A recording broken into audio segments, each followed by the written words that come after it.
Welcome to our channel. Today we how to connect your Grizzl-E charger to scheduled charging step by step clearly. To connect your Grizzl-E charger to scheduled charging, start by ensuring that your charger is properly installed and plugged into a power source. Next, locate the control panel on your Grizzl-E charger. Press the menu button to access the main settings. From the main menu, navigate to the scheduled charging option.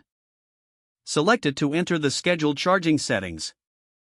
Here, you will see options to set the start and end times for charging.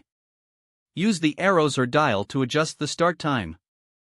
Once set, move on to adjust the end time for charging. After entering the desired times, review your settings for accuracy. If everything looks correct, confirm the schedule by pressing the OK button. You should see a confirmation message on the screen, indicating that the scheduled charging is active. Next, connect your electric vehicle to the charger. Ensure that the vehicle is properly plugged in before the scheduled start time. That's it. Your Grizzl-E charger is now set to charge your vehicle according to the schedule you specified. If you need to change the schedule, simply repeat these steps. Always refer to the user manual for more detailed instructions and troubleshooting tips. With scheduled charging, you can optimize your energy usage and potentially save on electricity costs. Enjoy the convenience of charging your vehicle on your terms. If the page does not load, refresh the browser or try again in a private or incognito window.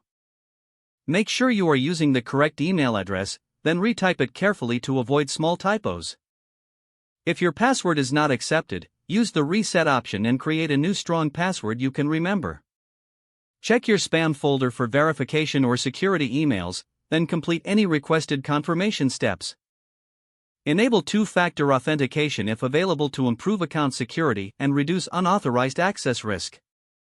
After signing in, review your profile details so your contact information and settings are accurate and current. If you see an error message, note it down and try again after restarting your device and internet connection. Log out when you finish, especially on shared devices, to keep your account and payment information secure. If the page does not load, refresh the browser or try again in a private or incognito window. Don't forget to like this video and subscribe to our channel for more step-by-step tech guides.